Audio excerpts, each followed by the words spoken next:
I, 21 male, live with my older sister, 23, and my two younger sisters, nearly adult and teen. My older sister currently has legal custody over our two younger sisters, and at one point even had legal custody over me when I was still a kid. She gained custody of us all when she became 19 because our mom was a mess. My mom is going through end-stage renal kidney failure, assumingly because all of those years of not taking care of herself caught up to her. When she first started going to dialysis about 5 months ago, she put me down as her emergency contact. And at first, I just sucked it up and dealt with it because she doesn't have anyone else in this part of the country. My older sister doesn't talk to her for reasons you can imagine.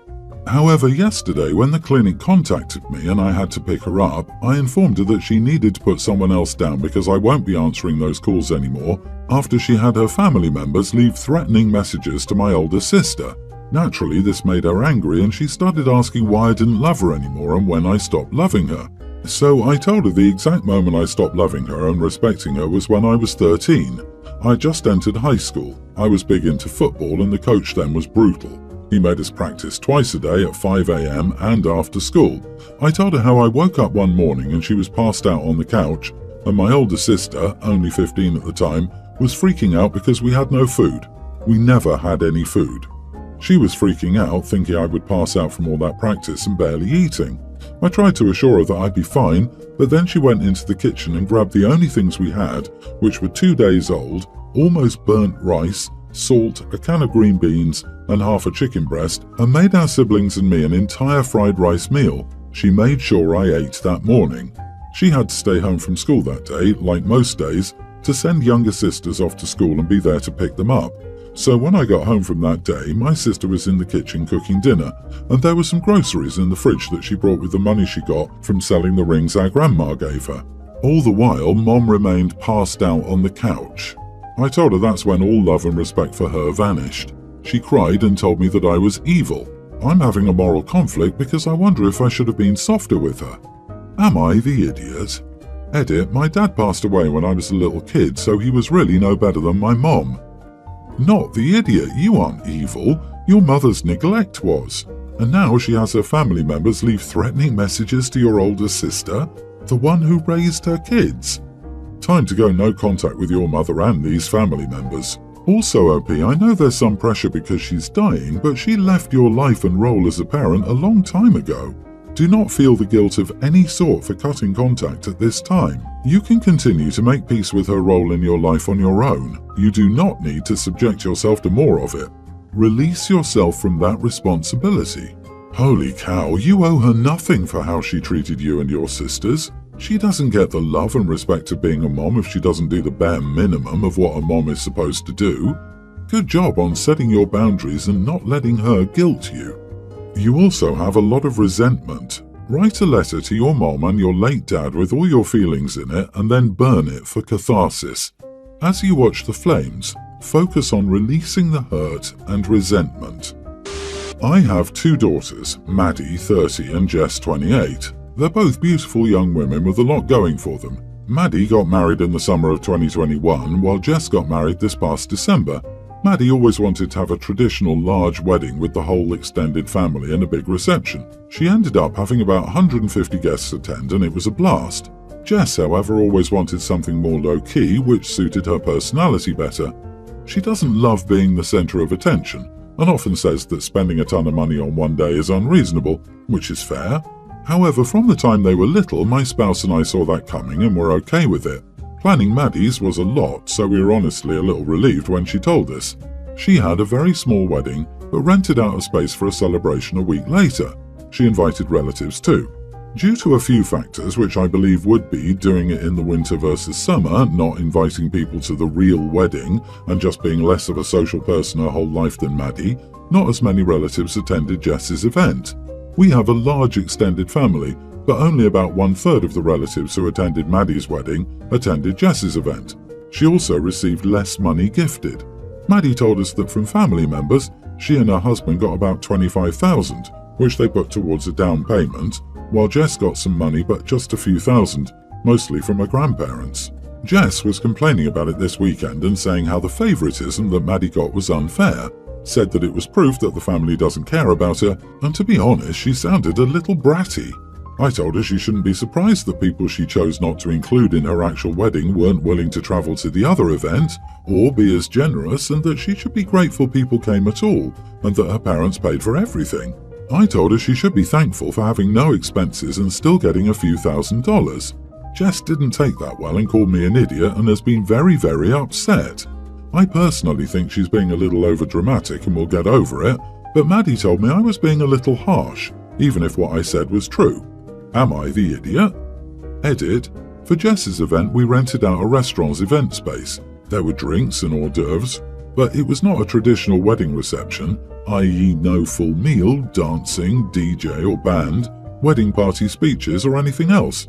She wanted this, and my spouse and I paid for it entirely. Not the idiot. Why would your family give money to a couple who didn't even invite them to the wedding? The cash gift was just that, a gift. They're lucky to have received more than they spent on the wedding, which was paid for by their parents. A wedding is not a gift grab, and if she was relying on a lot of cash gifts, she should have thrown a bigger wedding. Did she really expect people to come in from out of town for dinner at a restaurant after they'd purposely been excluded from the wedding, and then she didn't even have a vow renewal or something? LOL. Sounds like the event post-wedding was just to get money from family. Jess made her choice, and I wholly support her doing what she wants for her wedding, but this is the consequences part of making our own decisions. Your extended family is allowed not to attend the wedding, or to give no gift, or give a lesser gift, and your daughter likewise is allowed to feel hurt by the apparent favoritism. You had no reason to invalidate her feelings. I am shocked that the size of a wedding gift is accepted by so many as something you decide in proportion to how absurdly big a wedding is. OP, you are the idiot if one daughter receives significantly more money from you than the other just because the second didn't want as big of a party. Someone being an introvert doesn't mean they should get less money. The fair thing to do would have been to give her the same total amount and let her use the difference as a down payment. Yeah, your family enabled one kid to put a down payment on her house. The other kid barely got enough for a down payment on a used Honda Civic. This is justified because one threw a better party. The values expressed there are messed up. Your daughter's entitled to the money. She is 100% entitled to her feelings. My brother and his wife have 3 kids, a tween male and 2 younger females. His wife also has a teen son from a previous marriage. My brother also has a daughter from an earlier relationship, Addie, tween. My brother hasn't met or spoken to Addie until she had to move in when she was a pre-tween after CPS removed her from her mom's house. When she moved in with them, I got her the cheapest phone I could find and told her she could come over whenever she wanted and to call me so I'll pick her up. One thing that's always driven my brother and sister-in-law crazy is that Addie will not call them Mom and Dad. Instead, she's called them Mr. and Mrs. last name since meeting them. The therapist always said not to force it on her, but that didn't stop them from strongly encouraging it. Naturally, this made Addie feel uncomfortable at home and start to spend more time at my house. We've been doing at least 3 overnights a week at my house for the past 3.5 years. Well, I guess my brother and his wife started to see her more as my kid than theirs. They'd all go to the beach and forget to invite Addie because she wasn't here, or choose family activities that they knew she wouldn't like, so she'd come back to me. Now, one of Addie's biggest fears is cats. Nobody understands it and no amount of therapy has been able to fix it, but she cannot be anywhere near a cat. Well, I guess her dad forgot about her fear like he forgot to invite her to go out the other day, and they came home with a kitten. Addie wasn't told about the kitten and went home for the night. She went to use the bathroom in the middle of the night and saw the kitten.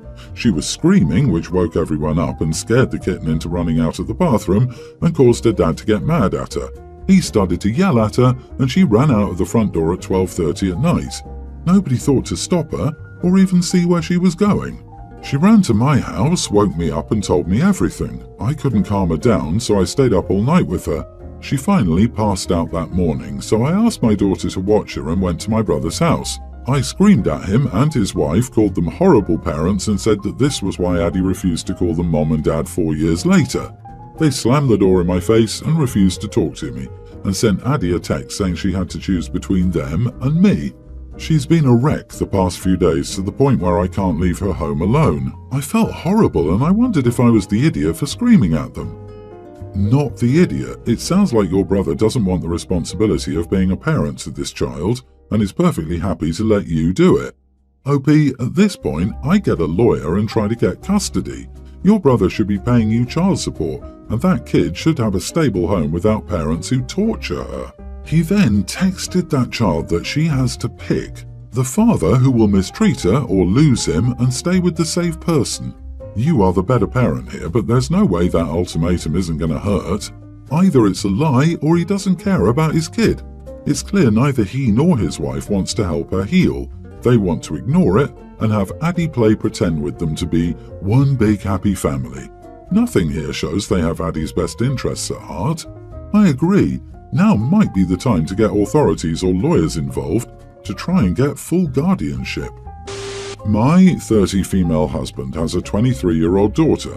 Recently, she stopped living with her roommates to get an apartment with her 30-year-old unemployed boyfriend, who she had been seeing for 6 months prior to that.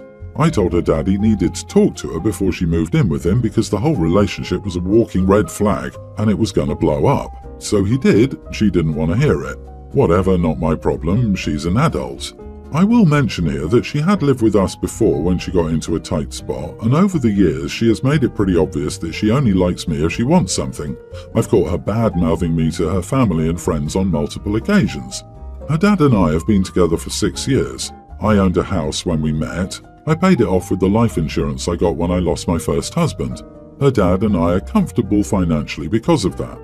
Anyways, the 30-year-old jobless boyfriend isn't working out, former roommates rented her out her old room, and she can't find anything she can afford on her own. She came by and hinted about living with us. I hinted at no. Now she's flat out asking to move in. I said absolutely not. Now she's saying her boyfriend is emotionally abusive to her and crying to her dad constantly. She's run to her family and said that I'm making her dad force her to stay in an abusive relationship. Her mom lives in another state and she doesn't want to go there to live with her. Am I the idiot? Not the idiot. If she's bad-mouthing you to others, she's disrespected you and is now just trying to use you again. Stand your ground. She's an adult and can live with her choices, both her living situation and how she's treated you. Frankly, she sounds like a nightmare. Why is living with you the only option? Can't your husband help her out monetarily so she can get a new apartment? She can't afford an apartment. She was renting a room for a good price, but she gave that up to move in with this idiot. She can't find anything she can afford in our area, the 9th most expensive city in the US. My husband doesn't want her to live here either. I see exactly where you're coming from, and good on you for trying to mitigate this problem before it even began. However, the fact is that this is a bit of an age gap. 23 and 30 makes me concerned that he may be abusive. Can you let her move in under certain conditions? She has, let's say, 90 days to find another place. She needs to respect certain rules, etc., etc. I'm just remembering being 33, and I also dated a guy in his 30s. We never lived together though, and he definitely took advantage of me financially. I ended up paying for a lot of stuff because he'd randomly quit every job he had because they disrespected him. It was exhausting, and I wasn't old enough to recognize how red those red flags were in the beginning. I disagree. If she really is in a difficult situation, either her dad help her financially or she can go live with her mom until she gets something better. But it's not like you helping her is the only solution. It looks like it's just the easier one for everyone except you, who will be the one making a compromise for her careless behavior. I, 30 female, am Greek and I was raised in the US. Even though I don't go back home frequently, I'm fluent in the language and speak it with my family. I have a preschool daughter with my wife, 27, who is originally Irish, but her family has lived in the US for generations. Obviously, she and her family speak English. She's picked up basic Greek from me over time and can speak it quite well. She also calls me Mama, which is almost equivalent to the Greek version of the word. Our daughter has also picked up Greek from us, so in our own house, we switch between English and Greek. Everywhere else, I try to teach our daughter that only some understand Greek and that English should be the language she uses. She does that most of the time, but when she's excited, she usually switches back and forth between the two. My brother-in-law will turn 30 this year, so my wife wanted to throw him a birthday party. We invited her whole family to our beach house to celebrate him. Our daughter was, of course, excited about the whole trip and would sometimes speak Greek with either of us. My wife and I would correct her and move on. At breakfast, my mother-in-law asked our daughter to speak English multiple times, which was kind of weird. She later told my wife and me that our daughter speaking Greek all the time wasn't so great because she couldn't bond with her cousins the way she should, affecting the family dynamic. She didn't speak Greek all the time, she did it only occasionally, and we always corrected her. My wife and I explained that she was just a kid and that being bilingual creates these issues. Mother-in-law was later joined by my father-in-law, who said the exact same things. I was over it at this point and had to join a Zoom meeting with my team for work, so I just said, "Whoa, that almost hurt my feelings," in a joking, dramatic way in Greek. My wife laughed and I left. Apparently this hurt them so much. My wife and I agreed not to make a big deal out of it. However, over dinner, there was still a lot of awkwardness. I didn't talk much, and every time our daughter spoke Greek, we still told her to speak English. My mother-in-law called both my wife and me arrogant and entitled after we got back home, and it went into a whole family fight. Was I too much? Not the idiot. My daughter is raised bilingual, French and Dutch. When she was young, she would mix the language, but she grew out of it. Mother-in-law has several issues. She can't understand what's being said in Greek, so she feels left out, and she has an unsatisfied curiosity about not knowing what is being said. Your daughter's cousins can bond with her regardless of language, and your daughter could teach them Greek. That's a great learning experience for kids. Please don't let your mother-in-law or father-in-law or any other person shame you for teaching another language to your child. Monolingual, usually English-speaking, in my observations, people tend to take offense far too often when this sort of thing occurs. Your daughter is young, and she's going to use any and all the words she can, and this is a good thing. Please encourage this. I will never understand folks who rally against this. I could have been bilingual at least. My mother is trilingual but refused to teach me. It did not end well. I'm sorry your mother-in-law and father-in-law don't appreciate how much your daughter is learning.